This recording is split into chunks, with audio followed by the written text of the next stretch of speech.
Let's see if it works better now. It sounds better. Sounds clear already. Okay, great. So, let's have another try. Natalia was saying as follows. She said, I never actually hoped to tell the entire story of Bill Browder, a very complicated story. I never tried to tell it to those people in that short meeting. My intention was to at least try to pass them a message about the so-called Magnitsky Act. I was trying to explain that the country has passed an act which was named after an individual who never existed in reality. Let me put that very straight.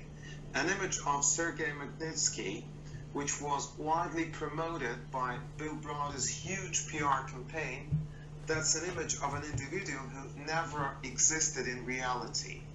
The image that is nowadays being pushed on everybody globally.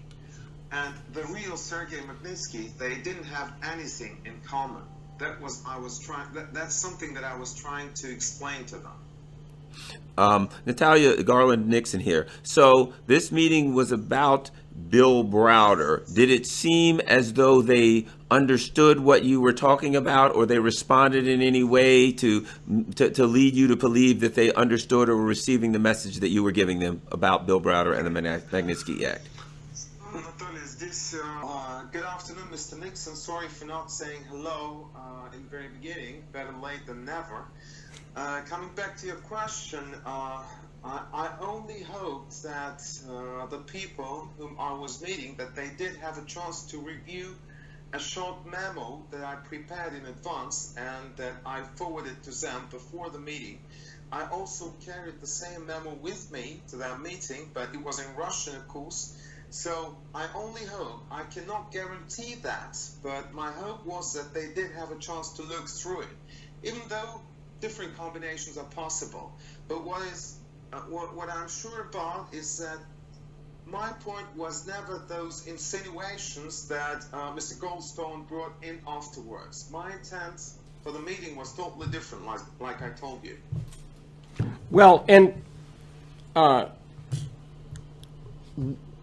one way to prove that is that the reason you were in the country is that you're an attorney on a case called the Prevezon case.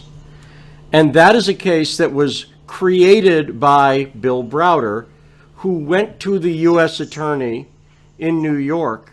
This has come out in Bill Browder's deposition, correct? That the reason you were there was that you were an attorney representing a client in Russia who Bill Browder had brought this case against in America, correct? Okay. You're absolutely right, Lee. I'd even tell you even more than that. It's never been our intention to start dealing with politics. We never wanted that. We were forced to deal with it because we were simply involved without our will, without our intention. We were involved into the politics, into the business of high-profile corruption, big money, and politics.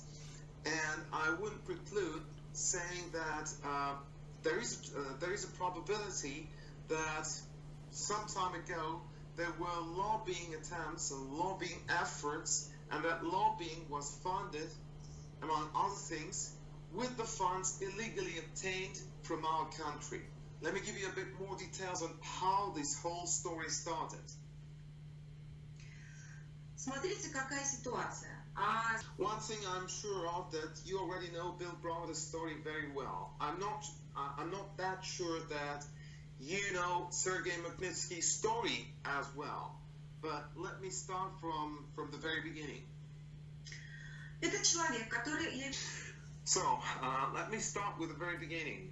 Sergei Magnitsky was an individual who had worked for a company called Firestone Duncan since 1996.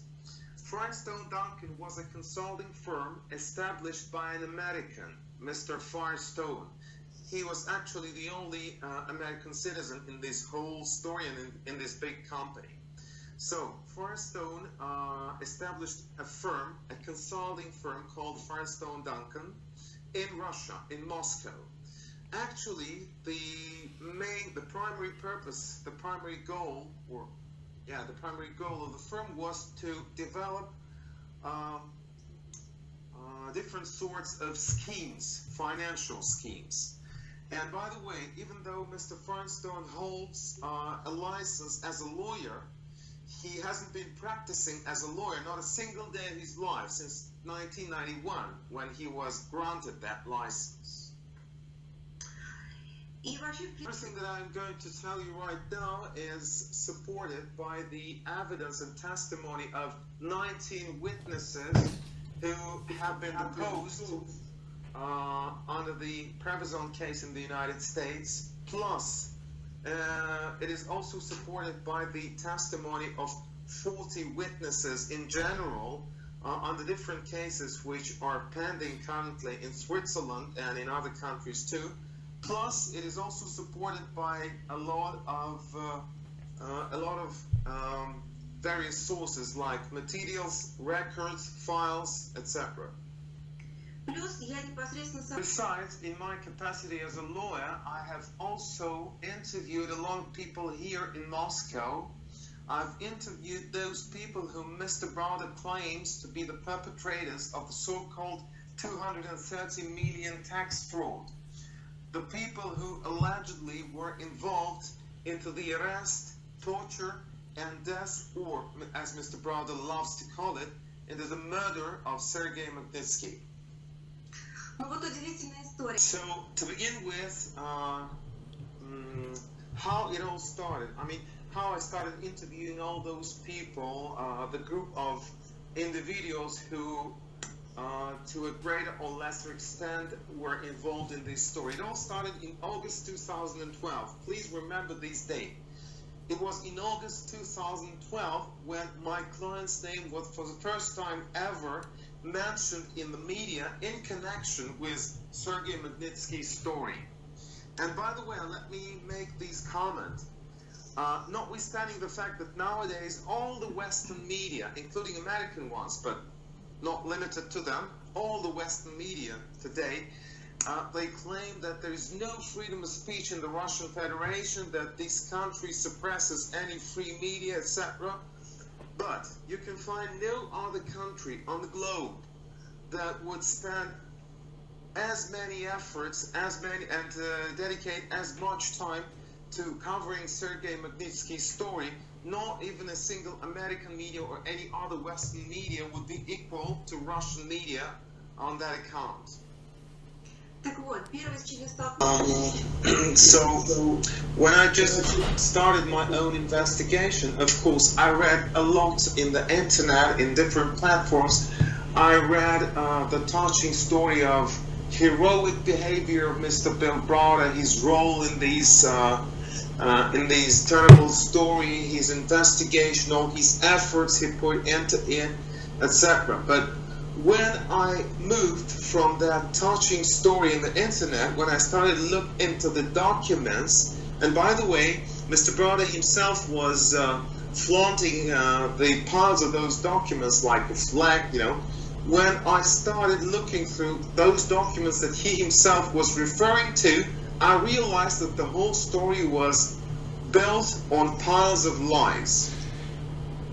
Notwithstanding, this, no matter how hard the Western media were trying to suppress our voice, that voice could still be heard by someone at least.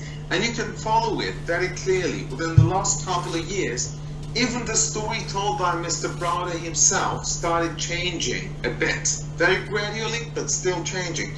Even his...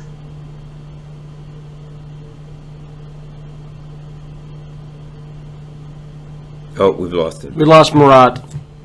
We cannot hear Murat. Natalia, can you hear Just us? went dark. Yeah. Can you close Murat off and call him? Wait. Hang on. We're calling him back. Oh, I know, but thank you. I'm so sorry. No. It's kind of amazing we can do this at all.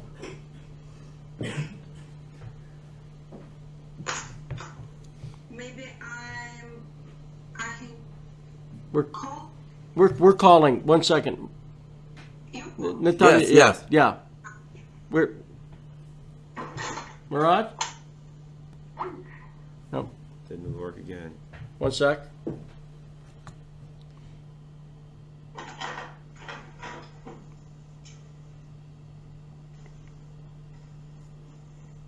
Murat? We're trying. One. Okay.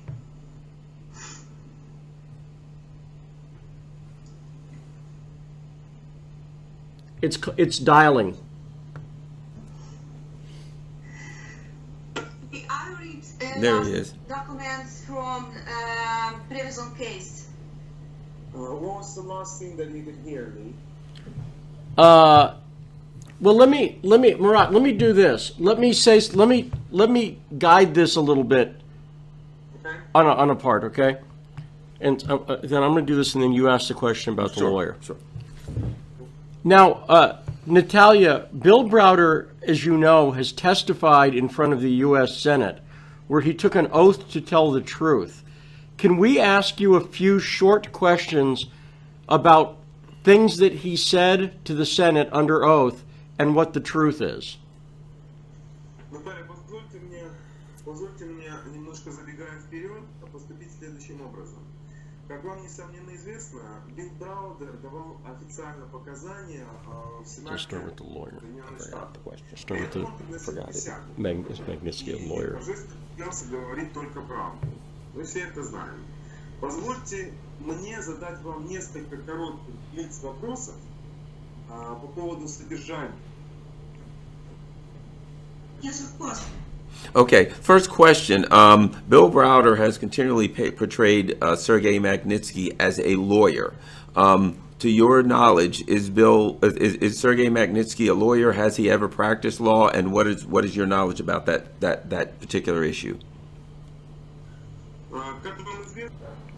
The answer to that is no. Mr. Magnitsky has never attended law school. He was never granted any degree as a lawyer or as an attorney. He's never been any of that ever before, never. He's been an economist, he's been an accountant, an auditor, consultant, whatever you call them. Probably he had the knowledge of some pieces of legislation as a practicing economist and accountant, but he's never been a lawyer. Moreover, I can tell you, Mr. Browder only started calling him a lawyer after his death. And if I'm not mistaken, for the first time ever, when Mr. Browder called Mr. Magnitsky a lawyer, was in his only article that he himself was an author of, which was released in December 2009 in Foreign Policy. Now, in his Senate testimony, Bill Browder says that after the offices of Firestone Duncan were raided, that's when he hired Sergei Magnitsky. Is that true, or did Browder have a prior business connection? Had Magnitsky been working on matters for Bill Browder prior to the offices of Firestone Duncan being raided? That is not true. Sergei Magnitsky had worked for Bill Browder 13 years before he died. For 13 years he had worked for him. On different occasions he was hiring people for Bill Browder's companies. He was rendering the so-called tax optimization services for Bill Browder. And he was in charge of preparing the balance sheets and the financial statements on behalf of all the 12 companies that used to belong to Bill Browder. He had worked for him for 13 years. Более того, я вам скажу, один или два раза.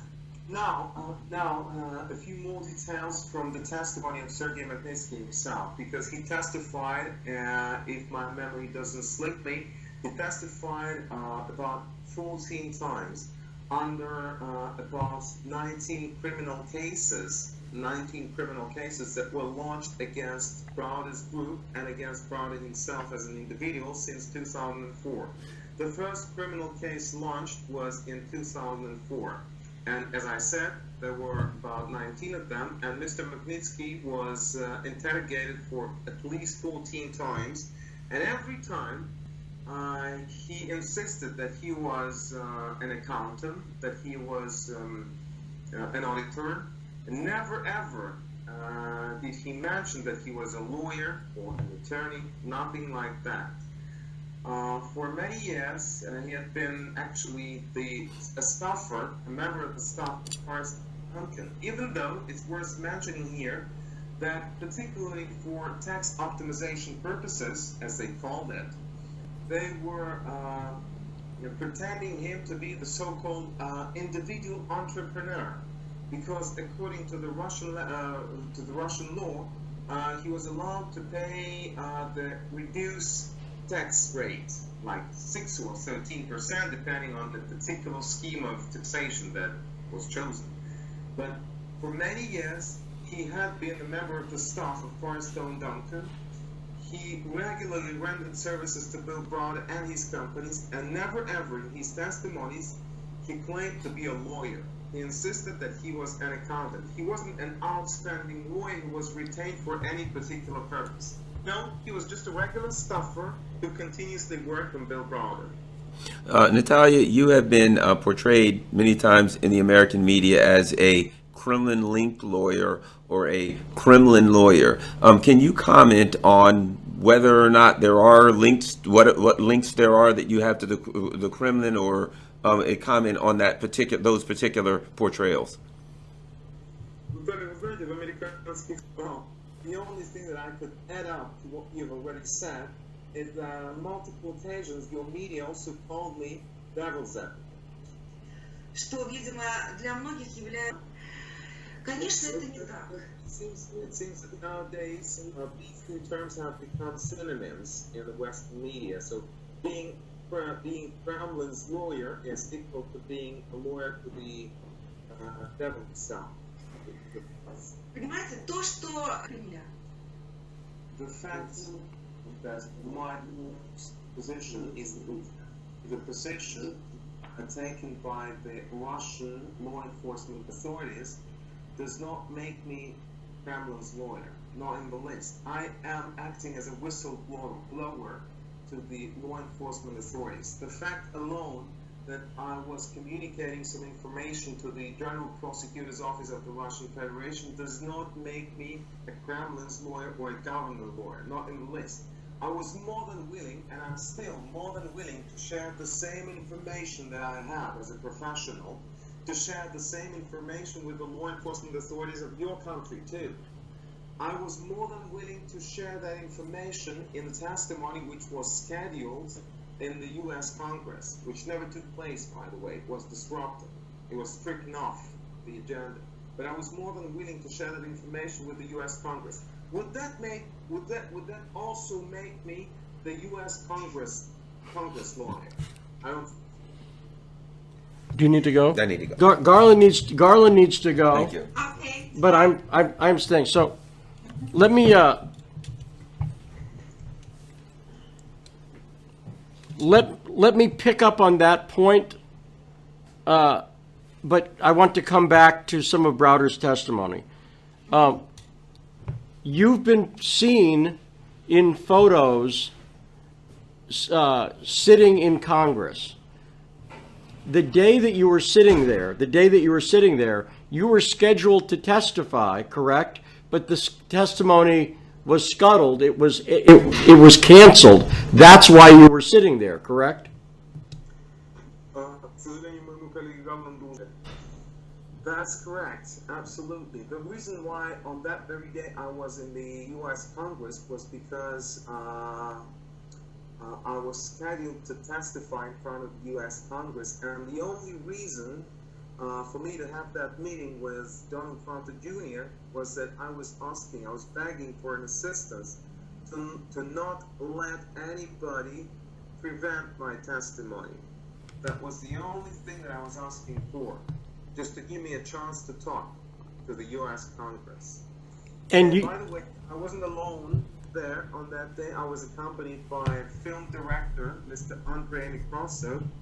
You can see him in the same very picture sitting behind me in the next line, in the next row, and someone who made this picture, and we should thank him for that, was Mr. Kyle Parker, a staff in Senator Ad Royce.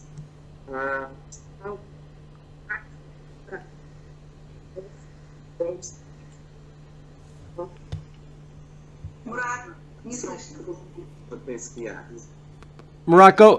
Murat, Yes. you cut out there. Go after you talked about Andrei Nekrasov. Okay. What did you say after that?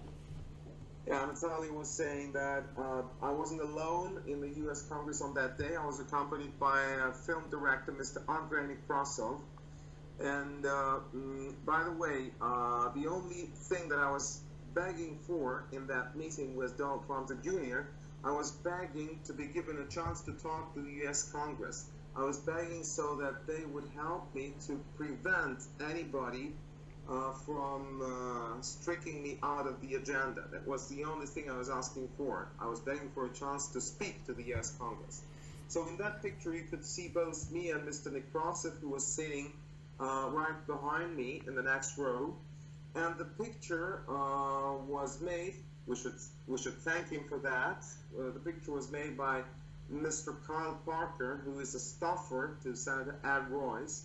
And actually it was Mr. Parker who developed both Magnitsky Act of 2012 and the so-called Global Magnitsky Act.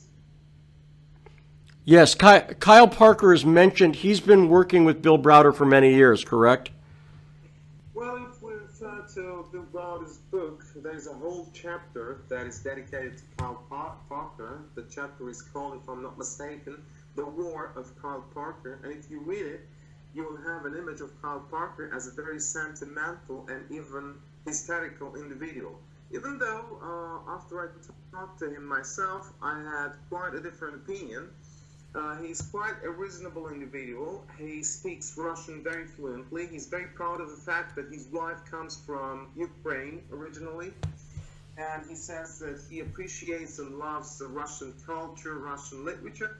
But that's the point where his love is over. Because as a matter of fact, he's a complete Russophile. And unfortunately, there are more and more of such people in your country nowadays. Unfortunately, I'm saying. Well, and it's worth noting that Kyle Parker was recently involved in passing laws in the United States that brought weapons to the Ukraine, that he was directly involved in that in the past few months. You're absolutely right. It's also worth mentioning that, if I'm not mistaken, on September 22, there were the discussion of that potential bill for supplying weapons to the Ukraine by the initiative of U.S. Congressman Ad Royce, whose staffer Kyle Parker is. And it's also worth mentioning that on that very day, when I personally attended the U.S. Congress, there were another discussion dedicated to the same very subject, to the same very topic. But instead of letting us to testify, they started talking about Putin's propaganda about the need to supply weapons to Ukraine, etc., etc. And by the way, Mr. Browder also attended the same very hearings. He was sitting just a few rows away from me. He was sitting, and he was accompanied by Mr. Vadim Kleiner. So when they got convinced that we wouldn't be given a chance to speak, wouldn't be given a chance to testify to the U.S. Congress, Mr. Kyle Parker himself took Mr. Browder by the hand and took him out of the room through the not through the door, through the entrance normally used for the attendants, but through the internal door, the one which is used by the U.S. Congress people. Now, also, if I'm correct, something very creepy, frightening happened, which was Bill Browder. This came out in leaked emails. He sent a photo of your house, Natalia, correct, to Kyle Parker. actually, there was quite a long chain of emails. You're right to say that the picture of my house was sent, but the one who started that long chain was actually Mr. Ivan Cherkasov. He's one of the closest aides to Bill Browder. He's been working for him for many years, and since 2006, he resides together with Browder in London because he fled away from the country. He is a convicted criminal here in Russia, together with Browder, and he was convicted for multi-billion tax frauds together with him. So Cherkasov sent the photo to Browder. Browder forwarded it to Kyle Parker, you're right, and Kyle Parker immediately forwarded the same photo to one of the staffers of the Department of State. And what is even more interesting, that staffer used to belong to a big analytical group, and the members of that analytical group, as it became known nowadays, many of them were related to the so-called Steele dossier, which is very interesting. And here is another interesting point that worth mentioning. I know that they started collecting information about me in April 2016. You know how it happened? It was particularly after one of the staffers to Congressman Dana Rohrabacher, the staffer's name is Paul Behrens.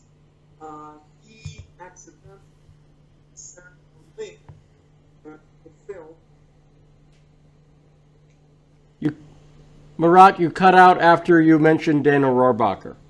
Okay, so one of the staffers of Dana Rohrabacher, whose name is Paul Behrens, he sent a link to the film by Andrei Nekrasov. He sent that link to Kyle Parker. So after they watched the film, immediately they started collecting any available information about me and information on Rina Natchin and a number of other individuals. Now, one of the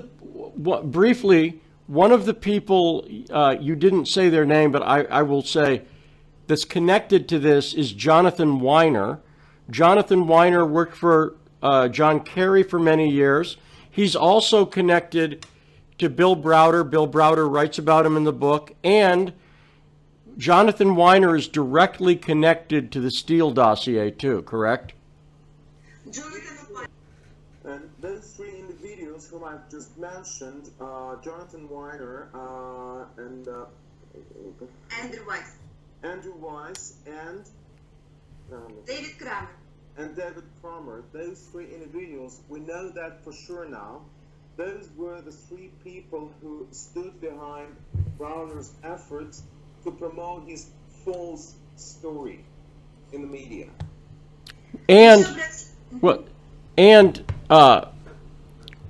they are all connected to the anti-Trump Steele dossier, as is Juliana Glover, who is Bill Browder's lobbyist, but she was also an important anti-Trump person in the election. She's a Republican, but she was against Trump. Well, let me tell you even more than that.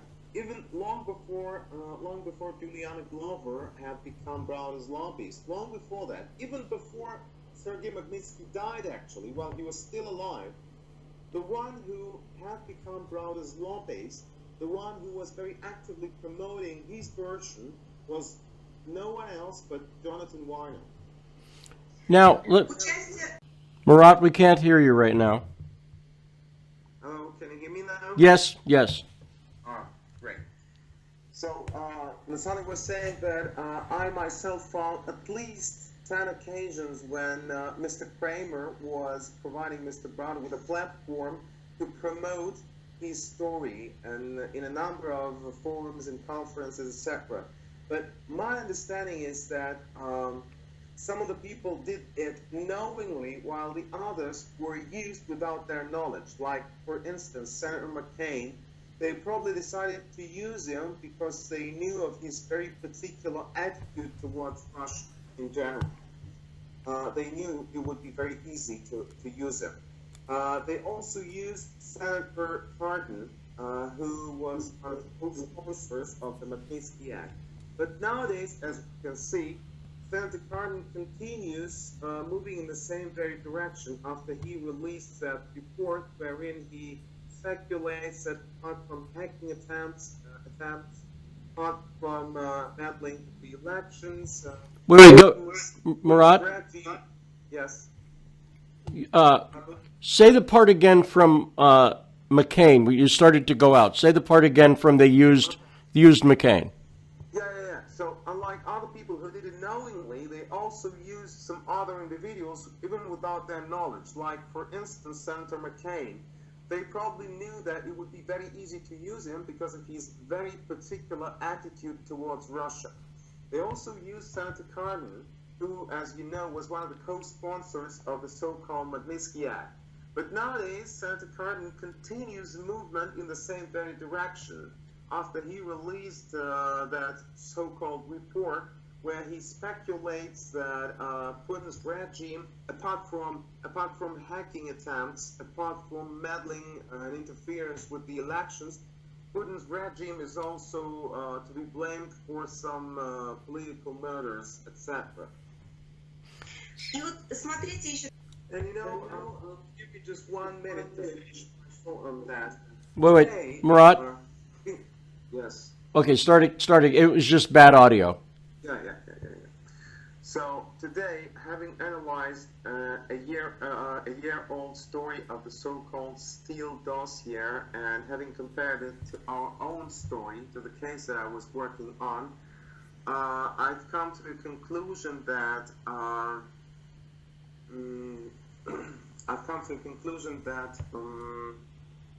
Господи, как его зовут? Кого? Ну, этот Сьюзен, который. Fusion GPS, Глен Симпсон. I've come to the conclusion that a gentleman named Glenn Simpson, he was simply snared into a trap. They deliberately involved him into into the story of the Steele dossier. They hired him to work on it just with one single purpose. By doing so, and by later on exposing his participation in the Steele dossier, they intended to totally discredit his previous work on our case, so that afterwards, when it becomes known, no one would ever believe the information that he managed to collect about Browder's stuff while he was working in our case. They just lured him into a trap. Well, it is possible, but I'll note that Glenn Simpson also worked directly with James Comey on the World Cup soccer case, the case involving Seth Blatter. Okay. That's yeah. Go ahead, tell her that.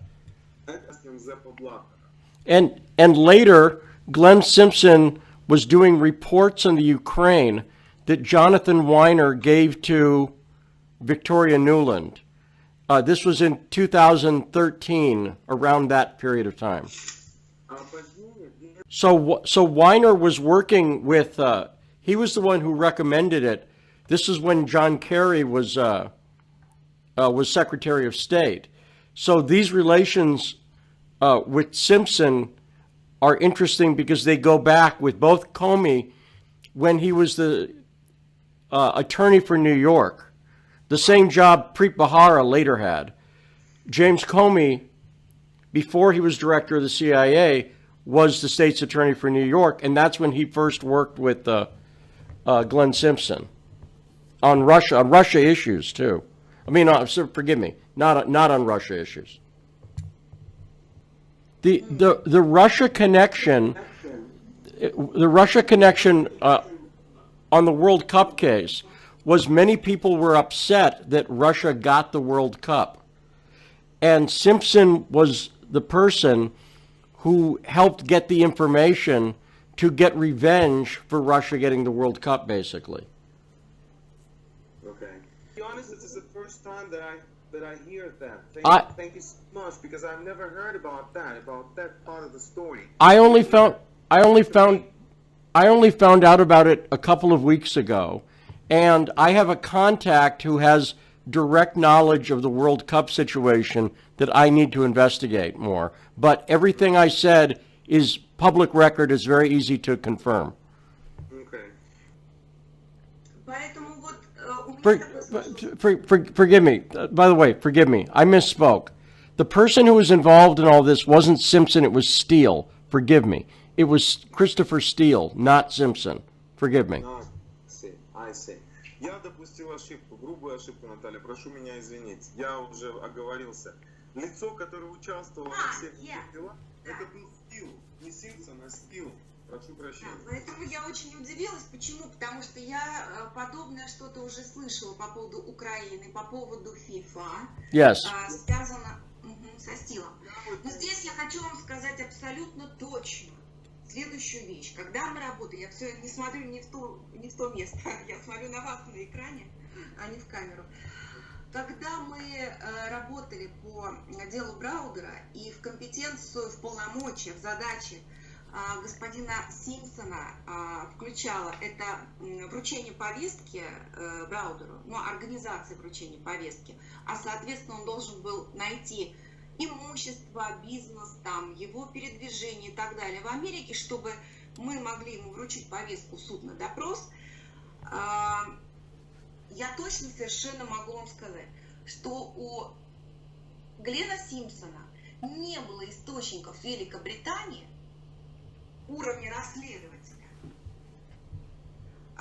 которые бы могли нам помочь достать эту информацию. И мне пришлось нанимать совершенно другую контору в Великобритании. Now it makes totally different sense. Now Yes. it's fitting the whole story, because I was very much surprised with what you said about Glenn Simpson, because I know from my own experience, she's saying, I'd worked with him and I got an impression that he's not interested about politics, not in the list. He's the kind of guy who only works for money. He doesn't even hate people. Wait, Murat, say again. He's the kind of guy who... He's the kind of guy who only works for money. He doesn't give a halfpenny about politics. I will bring you one example from my own experience, she says. When Glenn Simpson was working on Browder's case for us, his major objective was to ensure that subpoena would be served on Browder. And in order to do that, he had to collect the information about Browder's connections with the United States, about the properties that he might be having, about his businesses, about his travels to the United States, all around that. And while he was working on that, I knew for sure from Glenn Simpson himself that he had no business connections in the UK, at least no business connections at the level of an investigator. He told me so himself. Therefore, I had to retain a totally different investigator in the UK. Just because Glenn Simpson didn't have any investigators he might have known in the UK. Yes, forgive, again, my apologies for misspeaking. Everything I said is true, but Christopher Steele. Glenn Simpson's connection was that when he was a reporter for the Wall Street Journal, he wrote about Paul Manafort. Я еще раз приношу свои извинения, допустил эту грубую ошибку. Я говорю, все, что я сказал, касалось Кристофера Стила, а не Глена. An interesting point here that occurred, that came to my mind right now. As I told you, April 2016 was a turning point. I was about to travel to Brussels, accompanied by film director, filmmaker Andrei Nekrasov. We were going to screen the film over there. And when Browder found out about that, Browder and those people from the U.S. Congress, it is, again, according to Simpson, Murat, hang on. Say again from when Browder found out about her going to see the film. When Browder found out about our upcoming visit to Brussels, and not only him, but also people who supported him in the U.S. Congress, when they found out about that, is it just a simple coincidence that all this happens in April 2016, and at the same time, according to the newly released Simpson's testimony, it was exactly in April 2016 when he's got an offer to stop working on the Steele dossier. I don't look at it as a simple coincidence. To me, it is clear that they decided to get him involved so that to artificially create sort of a conflict of interest. Well, one reason I believe that is very possible is because, as you know, in the Prevezon case, they sued to have the attorneys removed. So they have, Browder and his team have done that before, saying this is a conflict, so you have to remove the attorney. You've just taken it the tip of my tongue, Lee, really, because I was about to say that. That is a very regular, usual tactics. Browder tries to create an artificial conflict of interest, either through direct contact or through some people of common knowledge, someone who him and other people know, so that to shut up everyone who might be aware of something or who might be able to say something which contradicts to their interests. Well, you know, an interesting point for you to know. Just yesterday, I received a translation of a court document that is a ruling delivered by Honorable Judge Pauly, the same judge who handled the Prevezon case. And there's been another motion on the same very case, which had been pending for almost 10 months.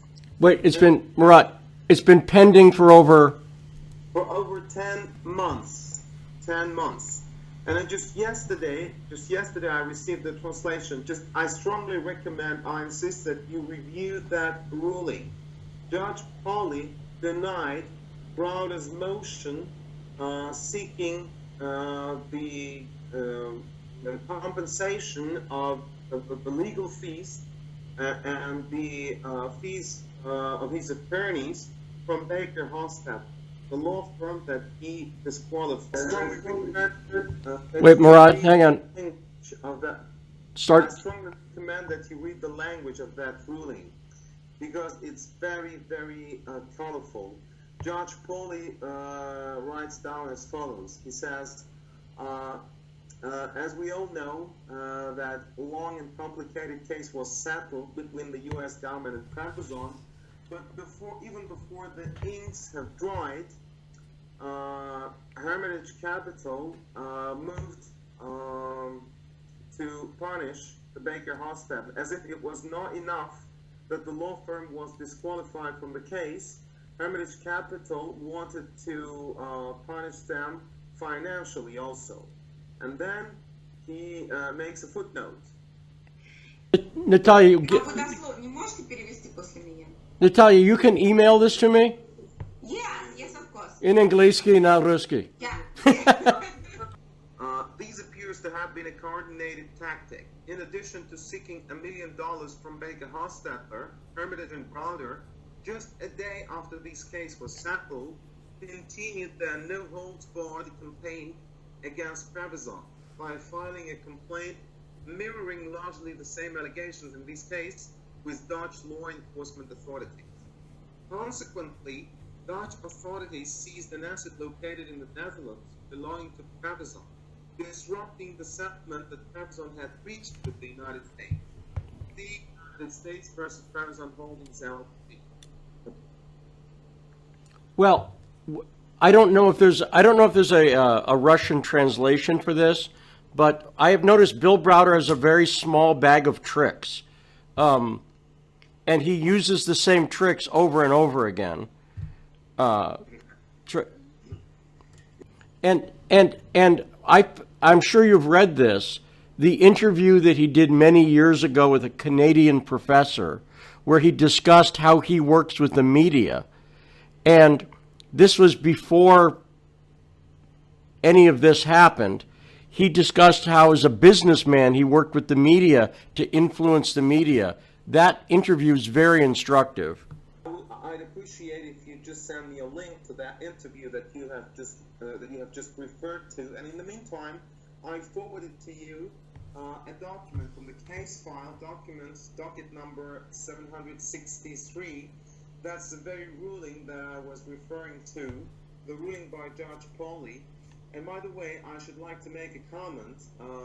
No words can express how grateful I am to the fate that I did have a chance to work with the people from Baker Hostetler. They're really professionals, and I'm wearing these as a badge of honor that I did have a chance and an honor to work with those people. Well, and the deposition, the 2015 deposition of Bill Browder, the videotape, is, I think, the best evidence against Bill Browder. That's true. I'm sort of a bit jealous. Wait, Murat, one sec. Start again. Audio problem. Yeah, okay. Natalie was saying, that's right, and I'm a little bit jealous with you because you managed to do what I was dreaming of all this time. But unfortunately, I belong to a totally different profession. I'm not a reporter, but you managed to do a brilliant job when you brought together and compared Browder's testimony in front of the U.S. Congress, or U.S. Senate, beg your pardon, and his own testimony in the deposition. Well, thank God that he managed to at least identify himself in the deposition, because in answer to all the rest of the questions, his answers were just limited to I don't know or I don't remember. So thank God he could at least identify himself. You've clearly shown the drastic difference between him in front of the Senate and him in the deposition. Well, another interesting point. wait. Murat, it seems, Murat, just in general, it seems like when you start talking, it echoes, but if you wait a moment, it's better. Does that make sense? Yeah. Yeah, that makes sense. Okay, thank you. So, Natalie was saying, another interesting point worth mentioning, which can also be called a past habit. Wait.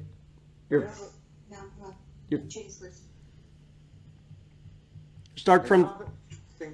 Another interesting point worth mentioning, and probably one of the best evidence against Mr. Browder, is again, he continuously tries to pretend that Hermitage Capital fall victim to a fraud, that it fall victim to some criminal and unlawful acts by alleged Russian criminals, that certain companies were stolen from Hermitage Capital, but there is a clear evidence stated in the deposition by an officer working for HSBC Bank, when that officer told very clearly in the deposition that he received an instruction from Browder to allocate several $1 million to the recovery of allegedly stolen portfolio companies. On the face of it, that's okay. But if you double check the date when the instruction was received and the date when, according to Browder's version, those portfolio companies were allegedly stolen, to your great surprise, you found out that the instructions were received much earlier when the companies were allegedly stolen. In other words, he insisted that funds should be allocated. Wait, Murat. Say again from in other words. In other words, Browder insisted that funds be allocated to recover something which had not yet been stolen. Yeah, very interesting. Now thank you. You've been very generous with your time, and I know it is late. Let me just ask you a couple of more questions, and then we'll finish. Is that okay? Наталья, хочу вас сразу поблагодарить за то, что вы очень щедро поделились с нами вашим временем. Я знаю, что у вас дома уже очень поздно. Поэтому я припас вам буквально пару завершающих вопросов и прошу вас еще терпения на эти пару вопросов. Yeah. Okay. So let me go back to what Bill Browder said to the Senate. He said that after Firestone Duncan was raided, he hired Magnitsky. Then Magnitsky became a whistleblower. But we know, correct, that Magnitsky had been interviewed about this years prior to Firestone Duncan being raided. You know what's also interesting? The first time when Magnitsky was interrogated, when he was questioned on that, the first time was in 2006, years before the raids alleged raids in Firestone Duncan's offices. But you know, when we showed the transcript of that interview, Magnitsky's interview, when we showed it to Browder in the deposition, he was so sincerely surprised. He could not play that surprise.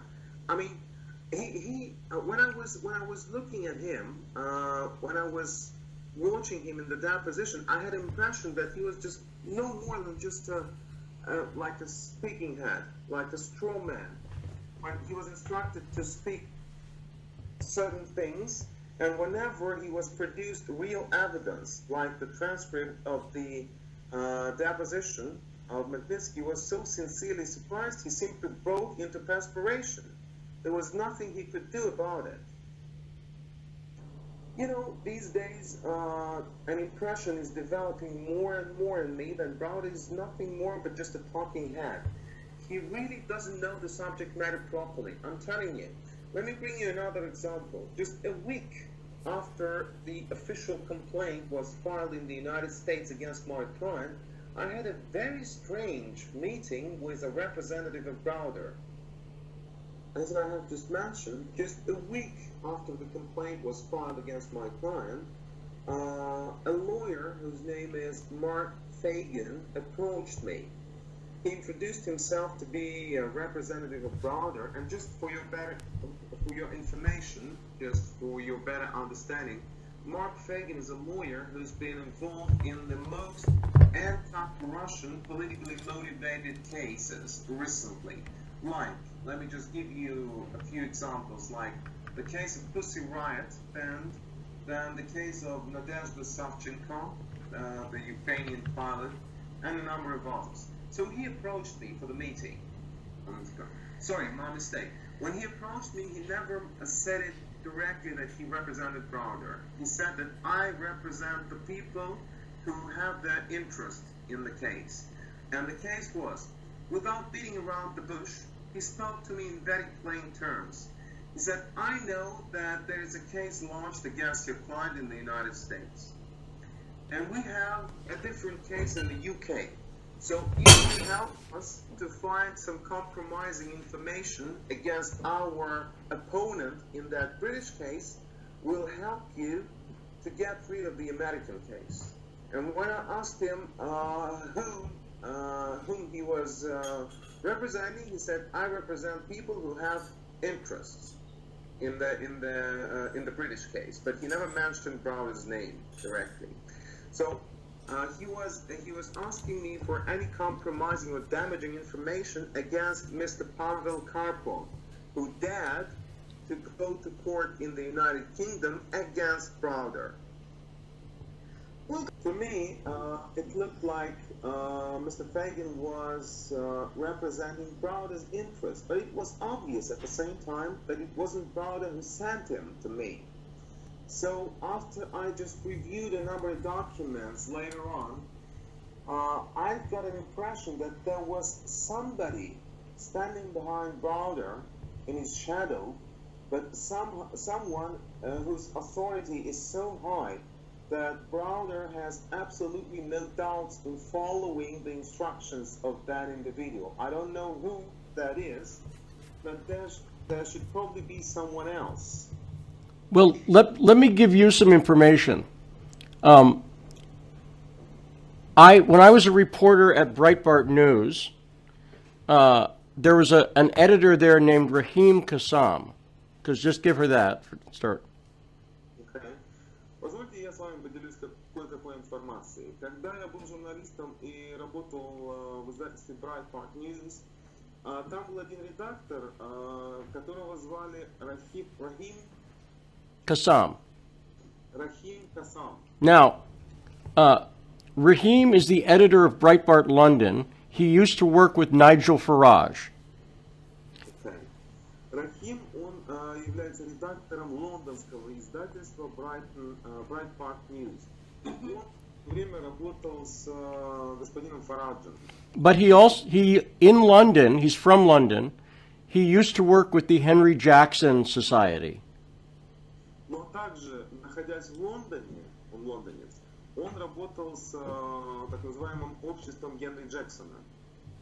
So I had lunch with him, and Я с ним обедал, I was talking about Steve Bannon, who we both worked for. Yeah. And I said,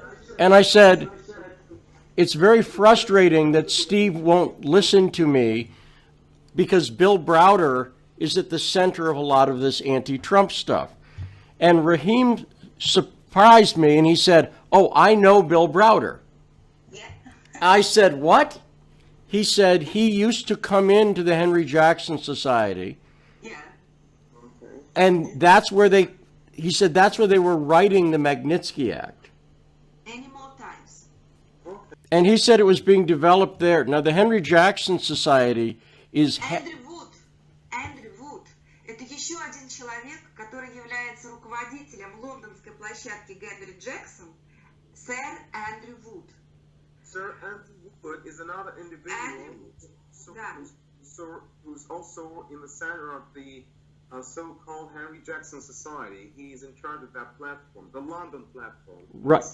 Right. Now, the Henry Jackson Society is heavily funded by Israeli political interest. It's Israel. It is... So it is, and it's the people, by the way, the people connected also to John Bolton, who's now going to be Secretary of State in the U.S. Forgive me, National Security Advisor, not Secretary of State. So when you combine that with Safra, there are clearly Israeli political and financial connections everywhere here. And Rahim told me, he said, when I said, well, Henry Jackson, he said, I mentioned Israel, and he said, well, yeah. In other words, he knows Henry Jackson is explicitly pushing an anti-Russia, pro-Israel, what we call a neocon agenda. That's clearly what they're doing. So that's one of the political things here. It's this, and it's the same people who are pushing in Ukraine. It's Victoria Nuland, her husband Robert Kagan. This is all connected. I'm going to say that's not in the least an expert talking. I'm not an expert in that stuff, so I just made a suggestion. Don't you believe that it might be just a coincidence, or it might be two separate things which have nothing in common? I mean, the anti-Russian agenda of the Henry Jackson platform and the pro-Israeli. Because I can see no links, no logical links. Nowadays, Russia has absolutely no points of conflict with Israel. So to me, it doesn't make any sense that Israeli interests would try to promote the anti-Russian sentiments. Don't you believe that they might be not related to each other? No, they're directly related because Syria, Iran, the Russian foreign policy on Syria and Iran. On one side, you have Russia, Iran, and Syria. And I went to Lebanon in 2013 and reported from there. Now, on the other side, you've got Saudi Arabia and Israel. Now, it's complex because the Saudis also are talking to Russia and so on, right? But the Saudi and Israel's big concern is Iran. And it explains much of what's going on in the Middle East. But if you understand the politics, it makes perfect sense. And it's very consistent. But there's there's some conflicts because people have mixed interest, but it's very clear that that's where a lot of this, and you'll see the same people, for instance, the Ukraine thing comes up all over the place. And by the way, Ben Cardin and John McCain are both on the anti-Russia side on Syria. These political players, it's also very consistent with them. The political players, John McCain went to Syria and helped the U.S. fund the anti-Assad people. So it's very, very consistent, actually. Once you know the politics, it's very consistent. Well, yeah, and it relates to a number of people who seem to be upset that Putin, of the oligarchs that Putin got rid of after what happened with Yeltsin in the 1990s. A lot of this relates to the 1990s and what happened in Russia under Yeltsin. I only make a little correction in terms of timeline. I'd rather say those unpopular decisions by Vladimir Putin took place in the beginning of 2000s rather than in the late 1990s. It was like 2004 when he started ruling with iron fist against those oligarchs who made their fortune and who gained power under Boris Yeltsin. So it helps to understand that people in America know nothing about what happened in Russia in the 1990s. They don't know. I can tell you one thing as witness. Chicago of 1920s is simply a kindergarten compared to what was going on here in the 1990s. That's right, but also how bad the economy got for people, and no one, the American media did not talk about that, and so when Americans look at Putin, for instance, they don't know what he came after, so it's very confusing. They don't understand it. You're absolutely right. Let me just complete the picture for your better understanding. When Putin came, that was the time when you could get easily shot for just brushing shoulders accidentally with someone. That's why I said that Chicago of 1920 was a kindergarten.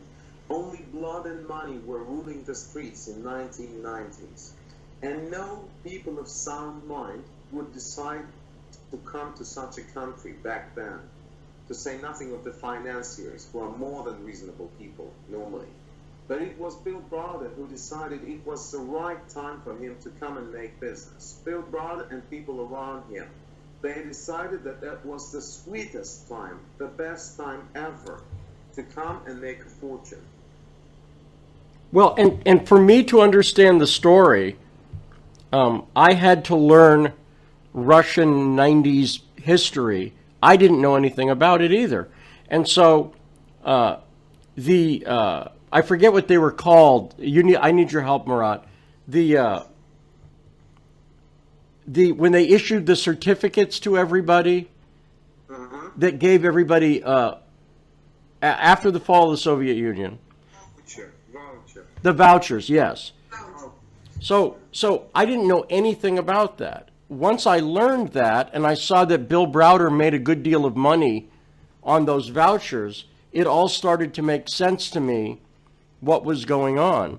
And the politicians in America who supported that and supported the World Bank and the IMF loans and all that stuff, you have to... that's one of the reasons this has been a difficult story for people in America to understand, is that much of the things they would have to know, like the vouchers, or who Boris Berezovsky was, for instance, that nothing. They know I didn't either. I'm not smarter.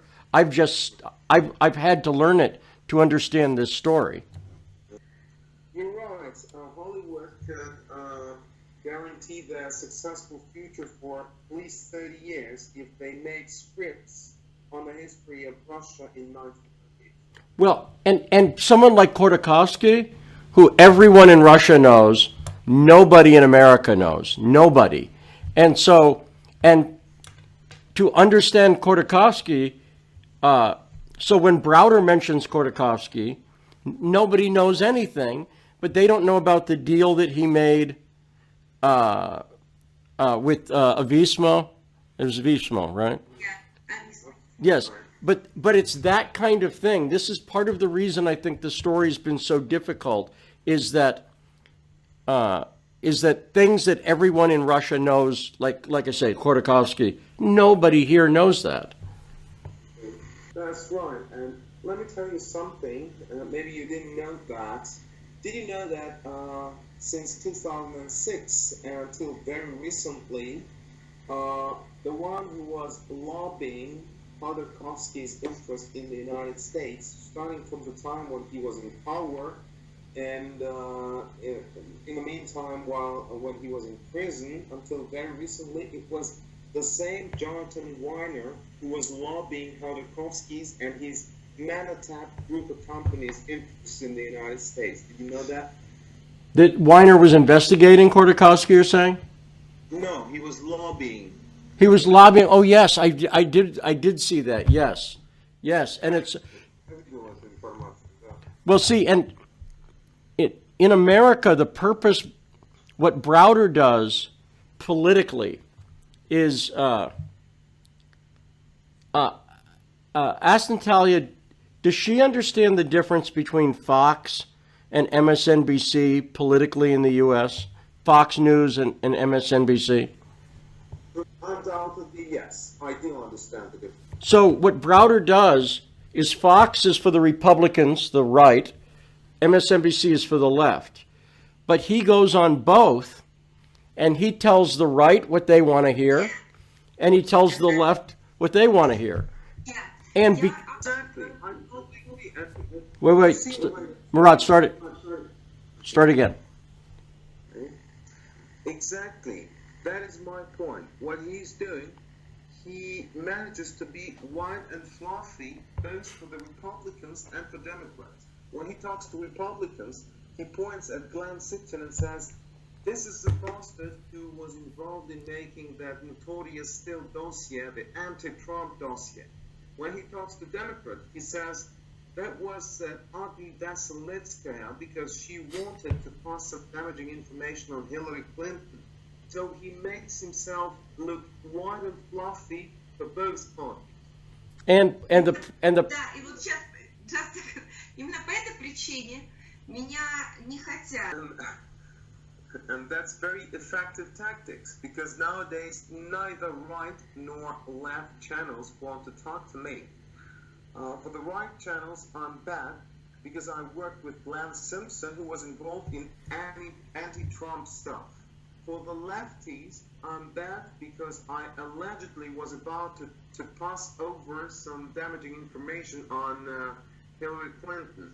That is as simple a tactics as, let me call it this way, as a sparrow's foot pipe. well, and the problem in America is that if you watch Fox, you do not watch MSNBC. And if you watch MSNBC, you do not watch Fox. So very few people get all of the information. They only get one side. And so that's why, Natalia, when I talk about you on the radio show, the way you are known in America is just that Russian lawyer. You know, if we follow from the presumption that I'm a lawyer who is trying to tell the truth to the American people, then I'd rather be called that American lawyer, because I'm simply trying to tell the truth to the people whom their own media takes for a bunch of idiots or thoughtless individuals, never paying respect to their own people.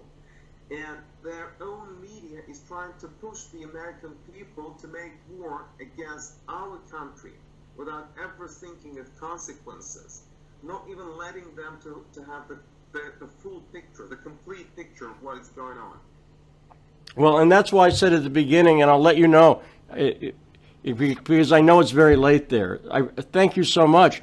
That's why I say I think this is so important, because that is what they're trying to do. They are trying to get a war going on a false story, and you've been portrayed falsely. And I'll mention too, which you can confirm, you have written testimony about this that you submitted to Congress under oath, correct?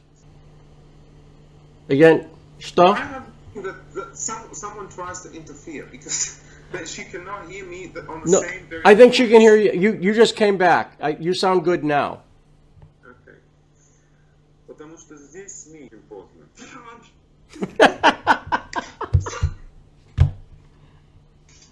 So, try again. You just cut out at the end there, Murat. Leah, I understand. I understand. Let me just take one more minute of your time. And I would like to end up this discussion by saying that probably my story is a bit too big for any interview. I couldn't share even the 10% of the bulk of facts which are known to me and which I'm opening to share. Wait, Murat, hang on. Go back again. Let me end this discussion with a comment that probably my story is too big for any interview. No interview can embrace it all. And probably I couldn't share even just 10% of the facts that are known to me. And I would like to share them all with you, and hopefully we'll have such an opportunity. And let me just finish with reference to Albert. Wait, hang on, Murat. So just start from let me just finish. I got all up to there. Let me just finish with a reference to Albert Einstein. You remember him saying when he was asked, in your opinion, what would be the weapons that people would use in the Third World War? And he said, I have no idea what weapons they'd be using to make the Third World War, but I know for sure that in the Fourth World War, people would be using stones and planks of wood. Was that it? Was that the Einstein quote? Was that it? Yeah, actually Einstein predicted that the Fourth World War would be fought with sticks and stones, as he said. Sticks and stones. Very good. Yes. Well, no, I agree, and I think that, and Natalia, anybody who researches this can find out that everything you're saying is true. Pravda. Honestly, no words of mine could express how grateful I am to you, Lee, just for your civic consciousness. Because probably very few people... Wait. Murat, you're cutting out. Say again. She's saying that no words of mine could express how grateful I am to you, Lee, for your civic consciousness. Because very few people nowadays, they do realize what an important task you're trying to fulfill when you're trying just to tell your people to tell the truth. No, that's very true. And thank you again so much for your time. Let's talk soon. I'll send you stuff. You send me stuff. And Murat, thank you so much too. And I know the technical problems were frustrating, but I do think it's important for everybody. So thank you. It's been a pleasure. It's been a pleasure working for you. Thank you. Thank you. Bye, Natalia. До свидания. Good luck. Bye-bye. Завтра договорились. Да, Мурат, ага. На связи тогда. Давайте, счастливо. Hey, Shane, what do I do here? One sec. My son has to help me. This is my son. Thank you. Good night. Thank you too. Take care. Have a good evening. Have a good evening.